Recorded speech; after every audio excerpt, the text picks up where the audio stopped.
Eh bien justement, on parle de politique éducative à l'échelle de l'Europe aussi. Et ils sont deux à me rejoindre pour une table ronde à présent. D'abord, une chef d'établissement dans un collège de Loire-Atlantique à Saint-Père-en-Retz, plus précisément, membre de la commission internationale du SNEL, également celui qui se décrit comme un politologue linguistique. Il a œuvré pendant plusieurs années, nous le racontera, en tant qu'attaché de presse à l'ONU à New York. Voici Sandra Doloudet et Thierry Kranzer.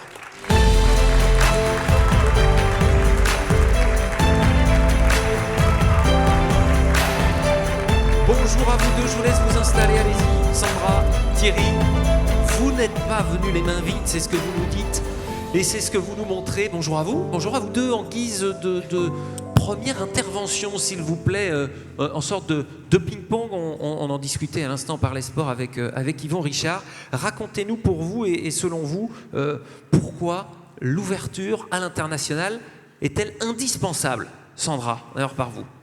Eh bien, lorsqu'on propose des projets d'ouverture à l'international dans nos établissements, c'est quand même une richesse culturelle pour nos communautés, les élèves, les enseignants, les personnels. Donc, ouverture culturelle, ouverture sur le monde, ouverture sur les autres. C'est aussi l'opportunité d'offrir à certains élèves qui n'auraient pas cette chance de le vivre en famille, de pouvoir découvrir une nouvelle culture, un nouveau pays, une nouvelle langue. Pour vous, Thierry Kranzer? Écoutez, le monde, et notamment l'Union européenne, est faite de telle manière que la réalité aujourd'hui est multilingue, multiculturelle, et il se trouve que la France est le seul pays officiellement monolingue du monde occidental. C'est pas un modèle, c'est une pathologie sociale. On a deux fois plus de raisons à faire sortir nos enfants de France et d'aller voir ailleurs ce qui se passe et de conjuguer leur éducation avec la réalité multiculturelle du monde. Vous pensez aussi en termes d'ouverture, c'est l'un de vos chevaux de bataille, notamment les langues minoritaires.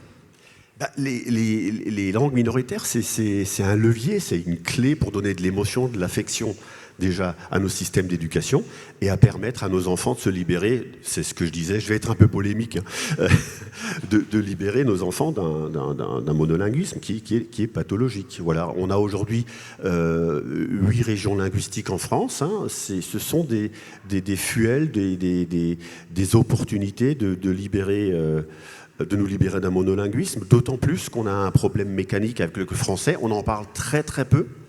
Le français, l'amplitude phonétique des langues se mesure en hertz. Le français a 1000 hertz d'amplitude phonétique, l'alsacien, le breton, on en a 3000. Ça veut dire quoi? Ça veut dire que quand vous êtes monolingue français, vous avez 3 fois plus de difficultés à passer une autre langue que quand vous parlez alsacien ou breton. Donc là, les langues régionales sont un moyen de nous libérer d'un espèce de blocage mécanique très très tôt. Et ce blocage, justement, cette rigidité phonétique justifie ensuite tout ce qu'on sait sur la doctrine, une langue, une nation, on va expliquer ça justement parce qu'on a des problèmes, mais plutôt que de se remettre en question et de passer au multilinguisme, on a invité des dogmes qui sont hérités de... Justement, vous avez peut-être un exemple, je parlais de New York, vous aviez besoin de papier, vous êtes rentré dans un restaurant, qu'on comprenne cette notion d'hertz avec oui, cette la amplitude phonétique. Oui, qui montre souvent que quand vous êtes à New York, les Français ils savent pas prononcer le H aspiré, ils disent pas home, ils disent home. Enfin, c'est un exemple. Et la première année où j'étais à New York, où je suis allé chercher ma carte de sécurité sociale, j'étais perdu à la 27e rue. Et puis je suis rentré dans un restaurant qui avait un nom français. Je me suis dit tiens, bon français, je vais chercher un francophone à New York. Et je tombe sur un gars qui parle un américain excellent. Et je me dis, merde, voilà, le serveur, il doit être... I'm looking for the Social Security Office, could you help me? Et le gars, il me répond dans un anglais parfait. Et donc, je lui demande, you are French? Because you have no accent. Et il me dit, vous êtes français? Oui, j'ai pas d'accent parce que ma langue maternelle est le breton. Et moi, je lui ai répondu la même chose. Il m'a fait le même compliment. J'avais presque pas d'accent anglais et parce que ma langue maternelle était l'alsacien, qui est un dialecte alémanique qui est proche du dialecte saxon qui a donné naissance à la langue anglaise. Et puis dans la foulée, vous êtes évidemment dit qu'il n'y avait que la France qui vous séparait, c'est ça, entre Bretons? Oui, ça on l'a dit aussi, oui. Si on regarde la carte de France des langues régionales, qu'est-ce que ça vous inspire, Thierry Kranzer, justement, pour rebondir là-dessus? Moi, je voudrais inviter les chefs d'établissement qui arrivent à se localiser sur une zone de couleur à a pensé à partager les meilleures pratiques avec la fédération des 6 écoles immersives de France, les Bretons et les Alsaciens au nord, les Catalans, les Basques, les Occitans et les Corses au sud. C'est un peu les oraux de la politique linguistique, puisqu'ils pratiquent ce qu'on appelle l'immersion précoce compensatoire. Dans ces écoles, on commence le français en CE1, hein, donc ça fait peur, d'abord on ne comprend pas. Le principe, c'est l'immersion compensatoire. Vous êtes chef d'établissement, vous savez compter, vous savez que vos enfants passent à peu près 800 ou 900 heures par an dans vos écoles, mais ils sont éveillés 4000. Qu'est-ce qui se passe dans les 3100 heures où vos enfants ne sont pas à l'école? Ils parlent français, ils regardent la télévision en français, ils écoutent de la musique en français, souvent en anglais aussi. Et donc cette immersion compensatoire de 900 heures en langue régionale, ça permet au CM2 d'avoir des locuteurs parfaitement bilingues. Et voilà, et je voudrais, parce qu'on parle du modèle européen, je crois que l'ambition de l'Europe, c'est d'avoir 3 langues à la sortie du primaire. Donc on a l'exemple du Luxembourg qui n'est pas loin. En nous basant sur cette école, sur cette expérience et ces bonnes pratiques des langues régionales, je pense qu'on peut renforcer l'offre linguistique de vos 2500 écoles et 1 million d'élèves et essayer de tirer la France un peu vers le haut s'agissant des compétences linguistiques. J'ai lu en arrivant hier, qu'il y avait un modèle, qu'il y avait un livre qui était écrit en 2007, qui était un guide pour l'élaboration de politiques éducative linguistique 2007, Jean-Claude Pécan et Michael Birma de mémoire. Et ce qu'ils disent est intéressant, c'est qu'on aborde toujours cette question sous l'aspect technique, alors que c'est un débat, il n'y a qu'un débat politique et un débat public qui peuvent régler cette question du monolinguisme français. Et donc il nous invite à être polémique, parce qu'on ne pourra pas régler cette question sans être polémique. Et j'ai beaucoup aimé le ton de votre secrétaire général tout à l'heure, et je pense qu'il faut y passer. Et je voudrais faire un peu une petite annonce polémique. On est à Strasbourg ici, ça c'est encore un exemple très franco-français. Il y a 3 capitales européennes, Luxembourg, Bruxelles, Strasbourg. Il y a une capitale qui est monolingue. Laquelle? Voilà. Et je suis toujours étonné qu'aucun candidat, c'est les élections bientôt, qu'aucun candidat à la mairie de Strasbourg n'ait dans ses engagements de campagne la décision de faire de Strasbourg, une fois qu'il sera élu, une ville bilingue pour être à la hauteur et mériter son statut de capitale européenne. Et on vous laissera évidemment leur passer le message. Sandra Doloudet, que représente pour le SNEL la Commission internationale? Eh bien, c'est une chance pour les adhérents du SNEL que notre OP se soit saisi de cette question sur l'international, puisque créer un consortium ou monter un dossier Erasmus, c'est extrêmement long, c'est compliqué. Il y a énormément de démarches administratives, des formulaires à compléter, des choses à signer, à renvoyer à l'agence. Il faut être extrêmement pointilleux, méticuleux, rigoureux sur les dossiers que l'on complète. Et là, le SNEL offre aux adhérents la possibilité d'offrir des mobilités dans leurs établissements sans passer toute cette lourdeur administrative. Donc il faut vraiment s'en saisir si on est seul dans son établissement, dans sa région, de faire appel à cette commission pour proposer un projet de mobilité vers un pays européen, que ce soit pour des mobilités d'élèves, des formations d'enseignants ou de personnel, parce qu'il faut bien préciser que les mobilités ne sont pas réservées aux enseignants. On peut aussi la proposer à des personnels de droit privé. Ça peut être un personnel de vie scolaire pour le former en langue, par exemple, puisqu'on parle des langues, mais ça peut être pour découvrir une Donc les pratique. jeunes et les moins jeunes, c'est ça que vous nous dites. Exactement, les jeunes et les moins jeunes. Il n'y a pas d'âge pour faire une mobilité Erasmus, et il faut simplement oser. Mais effectivement, souvent, la barrière que l'on rencontre chez les adultes, c'est la barrière de la langue. En France, on a très peur de partir à l'étranger en se disant je vais faire comment ? Puisque la formation va être en anglais, en espagnol, en allemand. Donc comment je vais faire ? Et c'est une vraie barrière qu'il faut réussir à lever. C'est difficile de créer un consortium, c'est ce que vous nous dites, c'est difficile aussi de le faire vivre, c'est pour ça que c'est un outil dont il faut se servir, c'est ça le message? Complètement. Dans une mission précédente, j'ai eu l'occasion de créer un consortium avec d'autres établissements et on a passé énormément de temps pour monter le dossier, le présenter à l'agence, avoir le retour et ensuite effectivement il faut le faire vivre puisqu'il faut, on reçoit des bourses qu'il faut dépenser, il faut justifier et ça implique d'avoir une dynamique et donc cette commission internationale offre cette dynamique pour tous les adhérents du SNEL. Il y aura d'ailleurs prochainement une formation en visio qui va être proposée début février, donc ça doit être tombé dans vos boîtes mail du SNEL. En français ou en anglais? En français. Évidemment. Thierry Kranzer, il y a des clichés et des fausses croyances que vous vous attachez à déconstruire. Par exemple, sur l'anglais, la langue de l'économie. Quels sont ces autres clichés auxquels vous pensez? Le cliché, c'est bien sûr le raisonnement simpliste sur il faut savoir l'anglais d'abord. On a une très intéressante étude britannique de 2006. Une enquête qui a été menée auprès de 2000 petites et moyennes entreprises européennes qui a montré que une grosse partie des PME perdent chaque année des contrats parce qu'ils ne maîtrisent pas, parce qu'ils n'ont pas des compétences linguistiques locales. Et en fait, cette étude britannique déconstruit le cliché de l'importance primordiale de l'anglais, parce que l'anglais, bien sûr, tout le monde ira, mais la réalité européenne, c'est le multilinguisme, et en fait, 15 marchés sont prioritairement germanophones, 8 ou 9 sont francophones, et en fait, c'est vachement important au niveau de l'Europe de connaître d'autres langues, et puis voilà, les langues slaves, le tchèque, les langues baltes, et en fait, il faut, avant de passer à un bilinguisme de grandes langues de diffusion comme l'anglais, il ne faut pas oublier ces petites langues qui ont leur importance au niveau local. En revanche, il y a un vrai lien de cause à effet entre le développement des langues régionales dont vous parliez tout à l'heure et la notion de développement économique. Pourquoi? Comment? Totalement, parce que, regardez cette carte. Moi, j'ai grandi dans le complexe, dans la stigmatisation. J'ai été puni. Je suis arrivé à l'école, je ne parlais pas français. Donc, je suis un produit de l'immersion compensatoire, dans l'autre sens. On nous a dit que ça servait à rien. Et en fait, quand vous regardez cette carte, vous vous rendez compte que toutes nos langues régionales sont toutes des langues transfrontalières. Elles sont nationales ou officielles dans les pays voisins. Elles ne sont pas reconnues en France.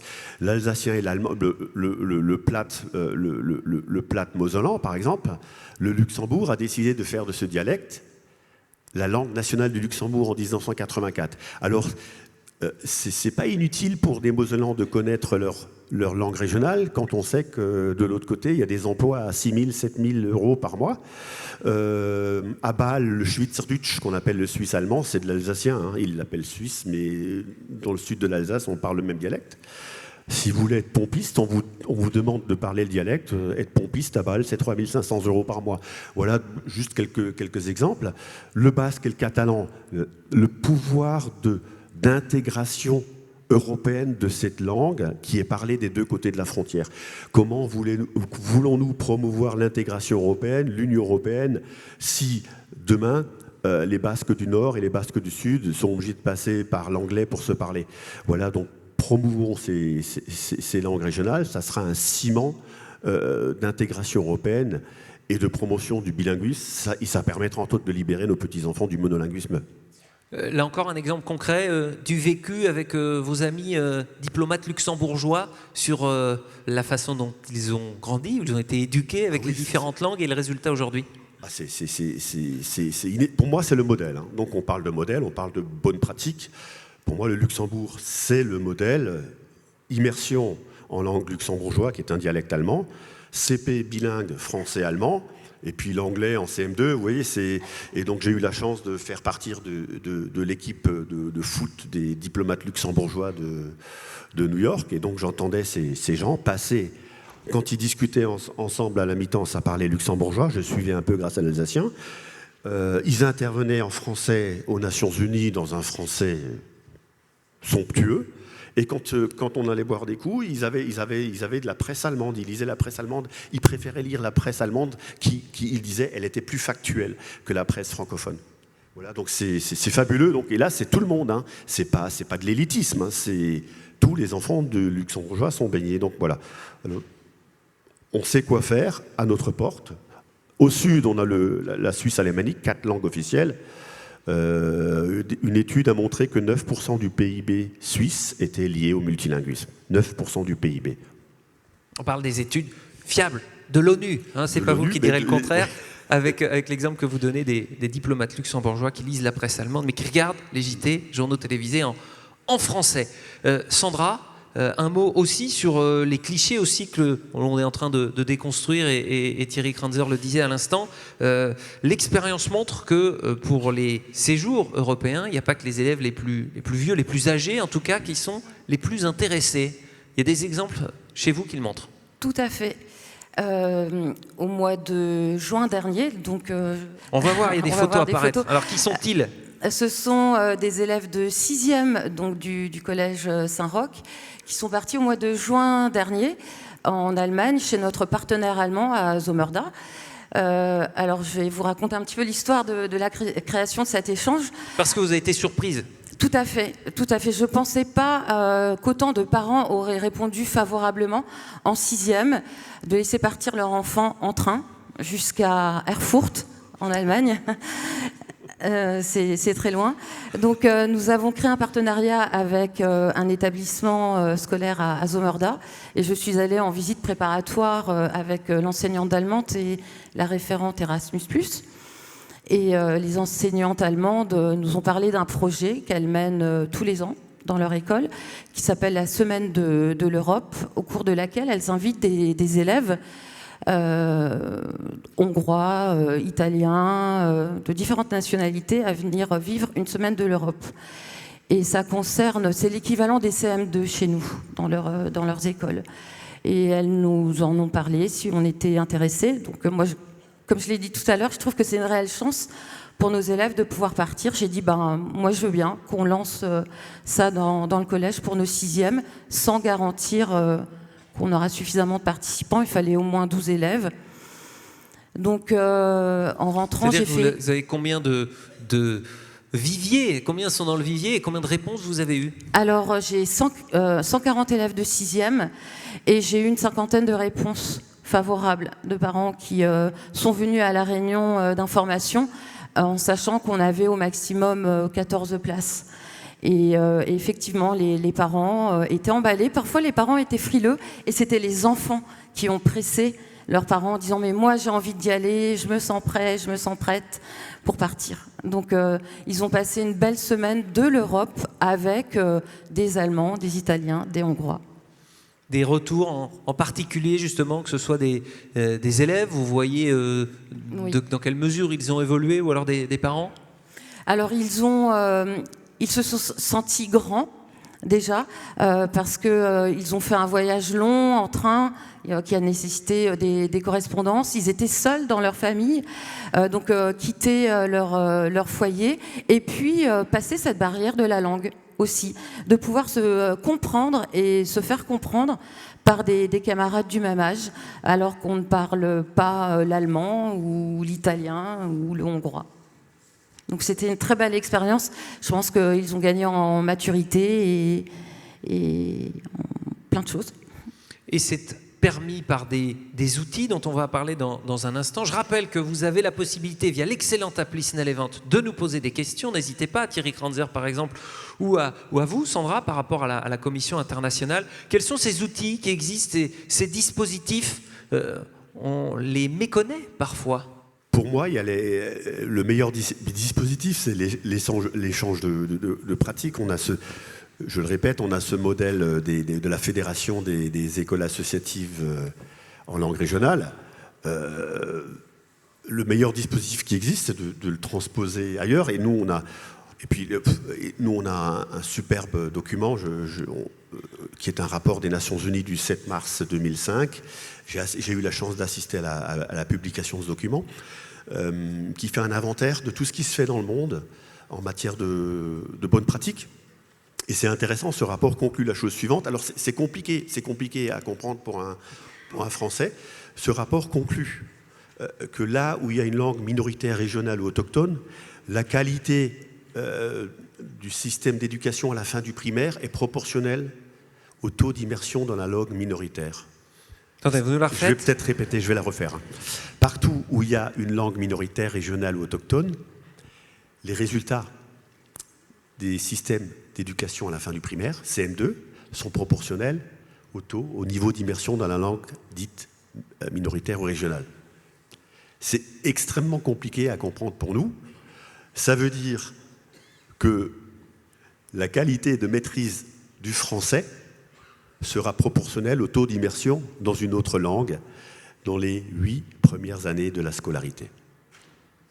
C'est compliqué, c'est pas évident, mais parce que dans l'enseignement d'une langue régionale, il y a des dimensions qu'on a du mal à mesurer, qui sont celles de l'affectivité, de l'émotion, de l'appartenance, comme le disait votre secrétaire général, de la singularité. C'est vachement important pour des enfants. Le neuropsychiatre Boris Cyrulnik disait que la pire des agressions sur le cerveau d'un enfant, c'est le manque ou le désert affectif.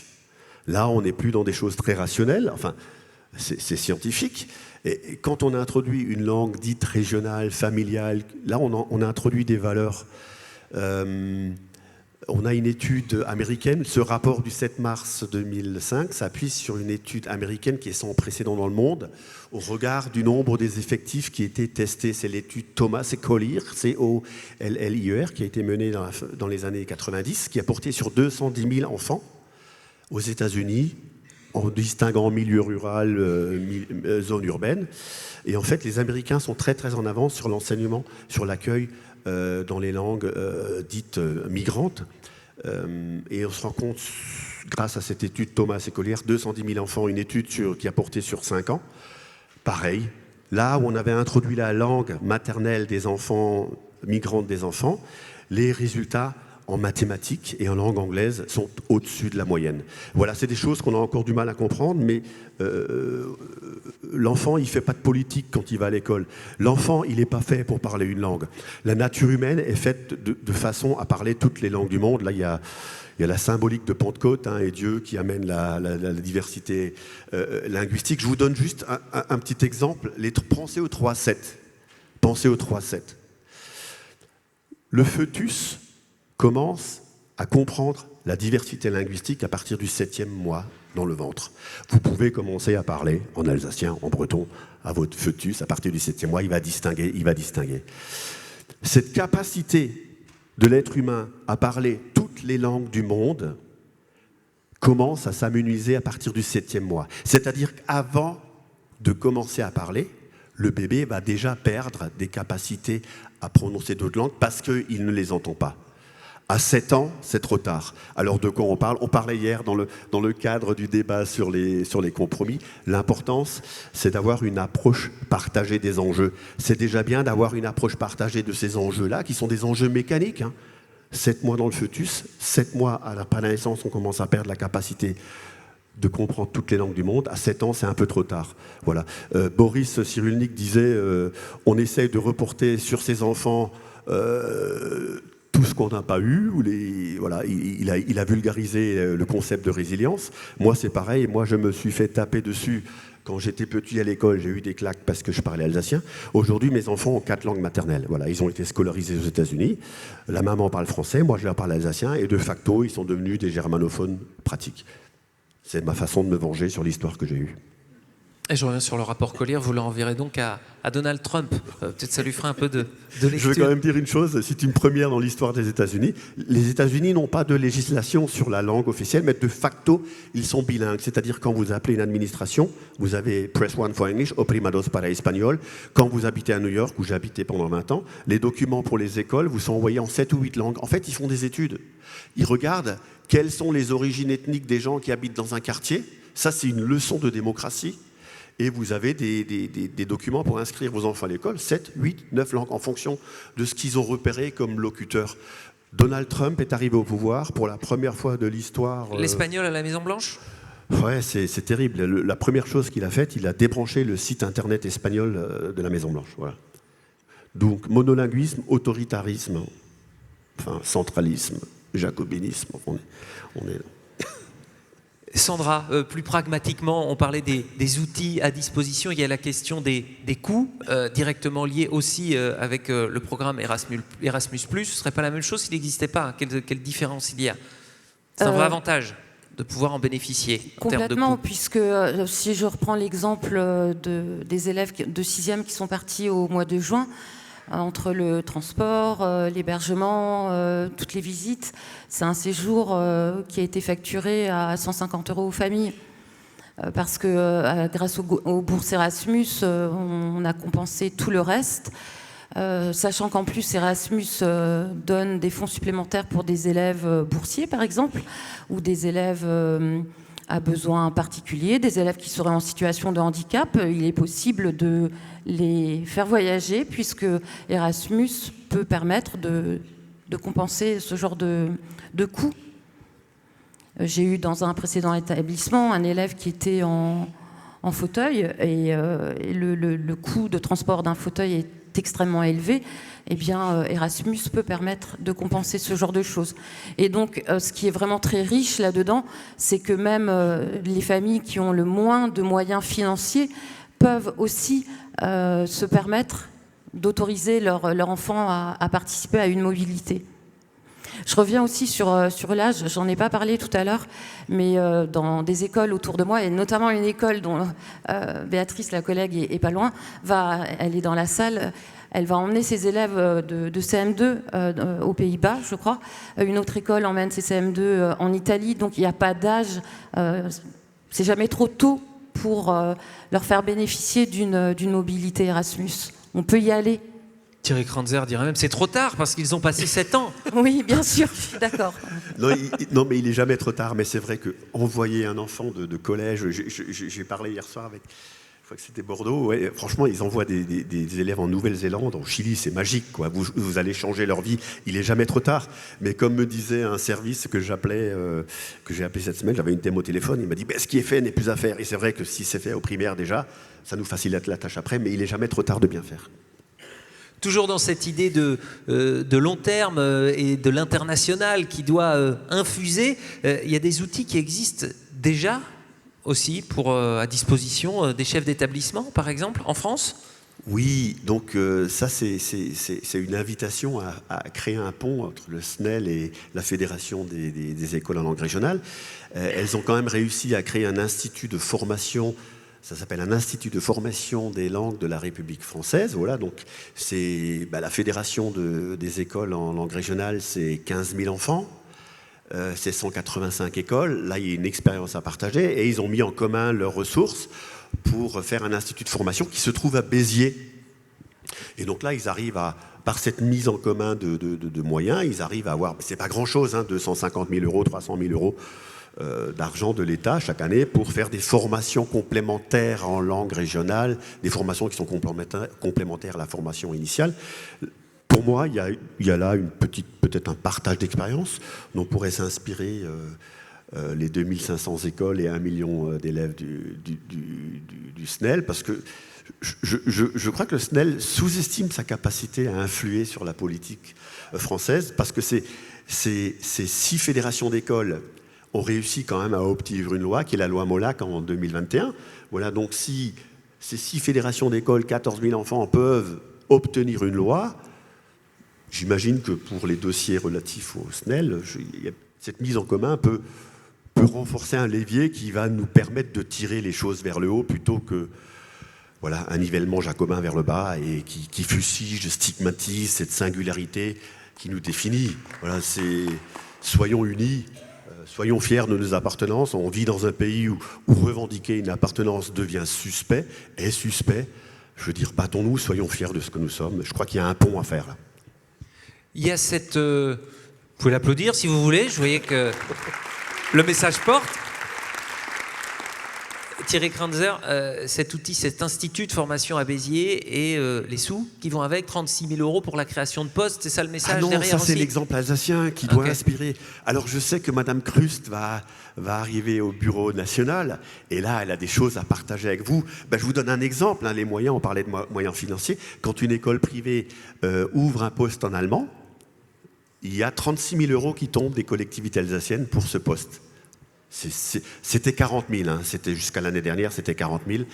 Les départements mettaient 20 000 et la région mettait 20 000 pour chaque poste en immersion. Donc c'est 24 heures.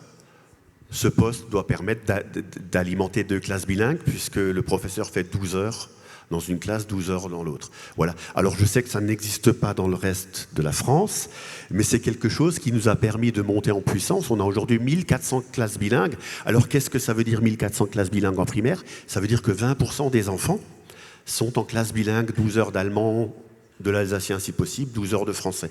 Voilà, c'est un modèle qui peut vous servir et vous pouvez revendiquer le modèle alsacien pour obtenir auprès de vos conseils régionaux en Bretagne, en Occitanie, en Savoie, c'est équivalent 40 000 € par poste créé pour faire de l'immersion paritaire en langue régionale.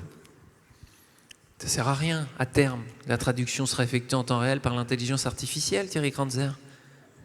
Ouais, c'est triste, ouais. ça fait peur, mais je crois que l'intelligence artificielle ne va pas véhiculer les émotions, la dimension affective de nos langues, parce qu'elles sont attachées à des valeurs. Je voudrais quand même rappeler la Convention internationale des droits de l'enfant. Elle cite ce que devrait être un bon système d'éducation. Que dit-il ? Pour la Convention internationale des droits de l'enfant, un bon système d'éducation doit être un système qui incule aux enfants, premièrement, le respect de ses parents.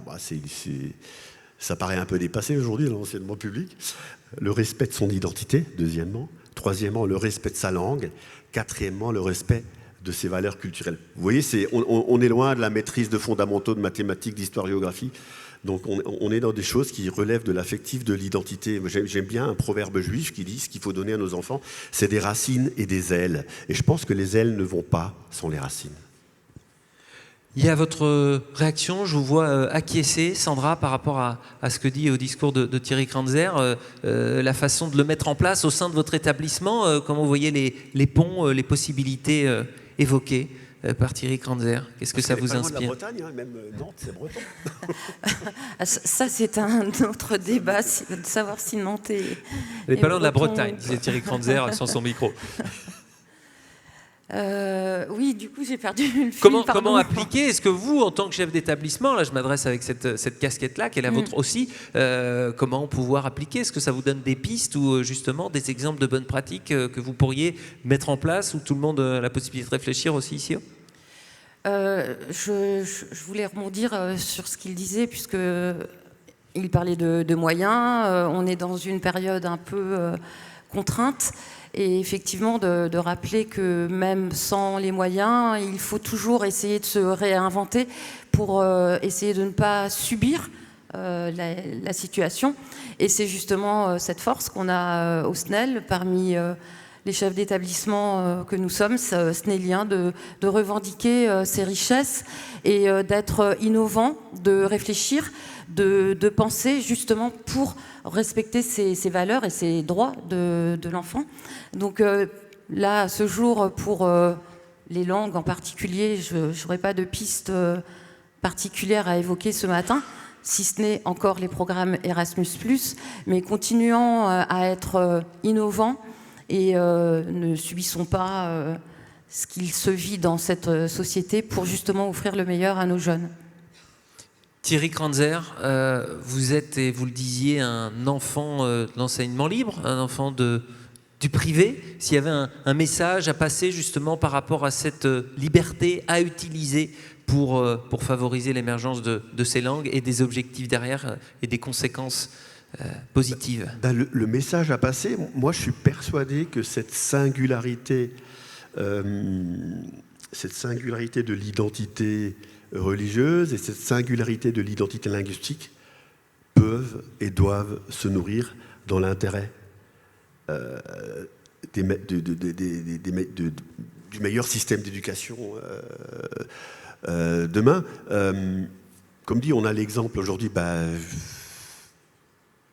de l'Assomption à Colmar, Jeanne d'Arc Mulhouse, Champagnat Isenheim. Ce sont aujourd'hui des modèles d'enseignement bilingue qui peuvent servir le réseau. Et je pense qu'ils ne sont même pas conscients, parce qu'ils ont tellement l'habitude d'être dans le bilinguisme, qu'ils peuvent être une caisse de résonance pour les autres écoles libres de France. Faites rougir Bénédicte. Oui, non, parce que l'Assomption, c'est un exemple. Hein, Colmar, c'est un exemple. Jeanne d'Arc, Mulhouse, c'est un exemple. On a parlé avec la représentante de l'émission africaine à Agno. Voilà, c'est pas facile. Mais si on veut donner le meilleur pour nos élèves, voilà, c'est honorer leur singularité, qu'elle soit spirituelle ou linguistique, culturelle. C'est aux enfants qu'il faut penser avant tout. Vous pouvez l'applaudir si vous voulez. Autre chose à ajouter? Sandra, Thierry, ce sera le mot de la fin par rapport à ce que vous dites, parce que vous avez été victime, en tout cas je reviens là-dessus, mais sur plus jeune, de ce débat privé-public. Vous l'avez vécu, oui, d'où l'intérêt, et c'est pour ça que vous dites aujourd'hui d'utiliser cette liberté. Moi j'ai été sauvé par l'école libre, moi j'ai un parcours un peu particulier, voilà, je suis enfant de militants socialistes, syndicalistes CFDT, donc c'était pas évident de faire ce pas. Mais voilà, mes parents étaient très contents de me mettre ça s'appelait la 7e à l'époque, c'était CM1. Voilà, l'Assomption, donc j'ai fait l'Assomption Saint-André, donc ça s'est très bien passé. Donc je suis doublement attaché, vu mon histoire personnelle, à cette célébration de toute forme de singularité et d'appartenance. Voilà, la dimension affective, parce que j'ai oublié de citer quelqu'un que j'aurais dû citer, qui s'appelait Katarina Tomaszewski, qui était la première rapporteure des Nations Unies sur le droit à l'éducation, qui est décédée très tôt, à 53 ans, l'année après avoir livré ce fameux rapport, et qui faisait ce parallèle dans le domaine du droit de l'éducation entre le respect de la singularité, de la spiritualité et de l'appartenance linguistique, parce qu'elle disait que tout était lié, et elle disait même, il faut faire attention, parce que nos systèmes d'éducation peuvent être dangereux quand ils ne sont pas en phase avec les réalités culturelles, linguistiques de nos enfants. Merci beaucoup Thierry Kranzer. Merci à vous, Sandra Doloudé. Propose de les applaudir pour les raccompagner, s'il vous plaît. Merci beaucoup. Merci à vous deux.